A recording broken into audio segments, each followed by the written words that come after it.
Good evening, I'm Sonia Karaselvam and this is KiniNews. Rafizi Ramli said the government is bracing for public backlash on its plan to roll back petrol subsidies. Let's take a look at what he said. Economy Minister Rafizi Ramli said the government is prepared for choppy waters ahead over its commitment to rolling back petrol subsidies in mid-2025. In an interview with Bloomberg Television, Rafizi acknowledged that the politically sensitive pledge is likely to evoke a public backlash when it takes effect. He said it's a once-in-a-generation decision that affects everyone's lives.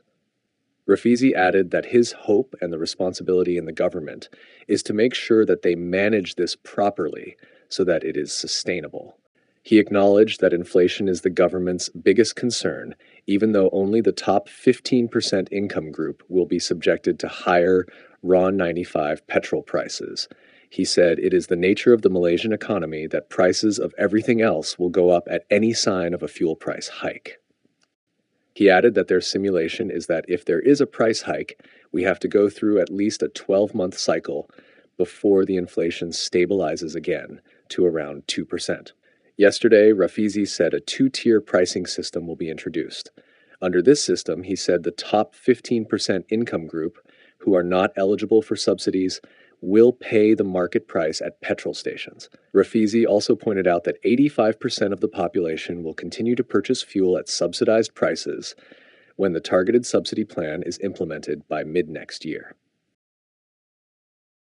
Around 20,000 offenders could qualify for consideration for house arrest if the bill passes. According to Saifuddin Nasution Ismail, the bill would apply to offenders of minor crimes, among others. About 20,000 offenders will likely qualify for consideration under the house arrest bill after a complete vetting process. This is according to Home Minister Saifuddin Nasution Ismail. He said the bill would consider first-time offenders who did not commit major crimes, pregnant women, senior citizens, and people with disabilities. He said it also applies to offenders of minor crimes. For instance, a single mother who is poverty-stricken and resorts to stealing milk for her child and is sentenced to jail. He stressed that there was no need to dredge up polemics about who qualifies for consideration, as offenders will have to pass through several layers of vetting, including having a good discipline record while in prison. Previously, Saifuddin reportedly said that the House arrest bill will be tabled in Parliament next year, and that the Cabinet has approved the implementation of the bill in principle. Back to the RON 95 subsidy, Saddiq has questioned the government's announcement of policies affecting the T15 group when they haven't even defined the group yet. Muar MP Syed Abdul Rahman has taken the government to task for referring to the top 15% income group in the Budget 2025 tabled last Friday, even though its parameters have yet to be defined. He said this in response to Economy Minister Rafizi Ramli, who said the T15 classification was being refined. Saddiq questioned why policies impacting the group were being announced at this point. In a post on X today, he asked how the government could announce in the budget that the extremely rich enjoy 8 billion ringgit in RON 95 petrol subsidies. He added that they shouldn't announce first and then think later, as people's lives were at stake. In tabling the budget, Prime Minister Anwar Ibrahim said foreigners and the T15 were enjoying some 40% of the government's RON 95 subsidies. He announced that the government would implement targeted RON 95 subsidies from the middle of next year, though 85% of the population would not be affected. Still on the budget, a PN leader has urged Indian lawmakers in the government to question the administration on its failure to allot adequate funding to address the Indian community's plight. A Perikatan national leader has criticized Prime Minister Anwar Ibrahim for allegedly neglecting the plight of the Indian community in his tabling of Budget 2025. In a video on TikTok, Malaysian Indian People Party MIPP National Information Chief Suthan Mukia noted how Anwar had allocated a whopping 600 million ringgit to refurbish the Sultan Abdul Samad and Carcosa Siriai Negara buildings, but only 130 million ringgit for the Indian community. I am worried because the allocation for Indians, the most poorest and marginalized community in Malaysia, are getting smaller year after year after year. billions can be allocated for other communities and projects. Heck, 2 old buildings can get 600 million allocation. Tetapi, you keep throwing Indians, sisa tulang, 100 million crumbs and telling us to be grateful and senyap.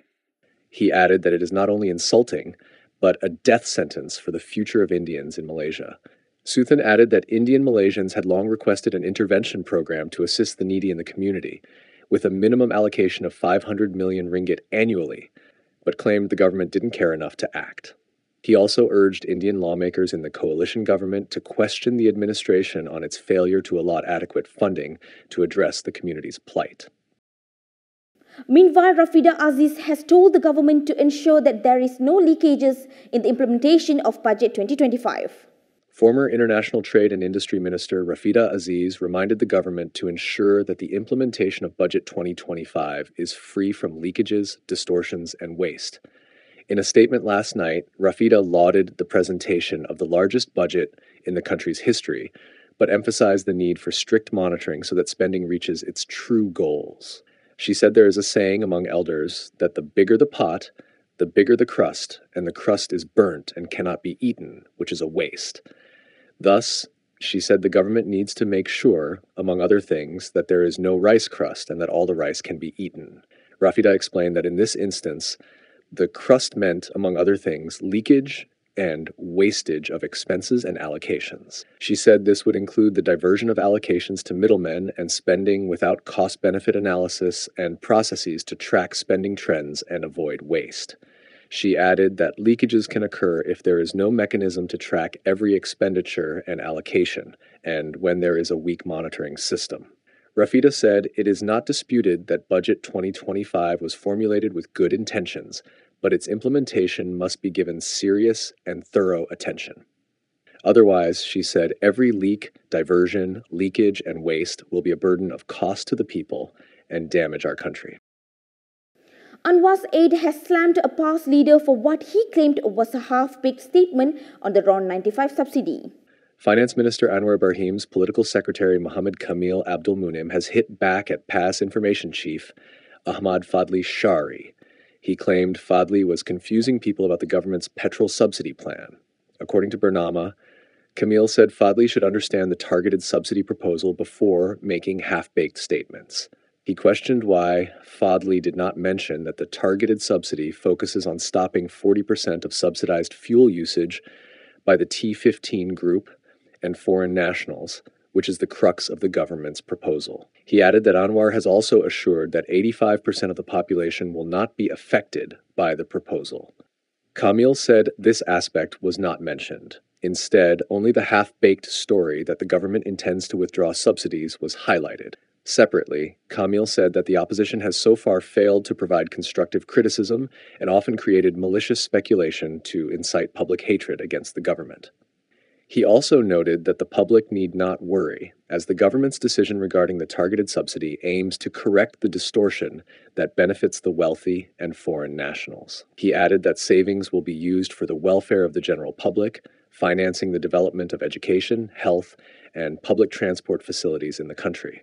On Friday, Fadli, who is also the Pasir Mas MP, claimed on Facebook that he anticipated the withdrawal of the RON 95 subsidy should BN win the Mahkota by-election last month.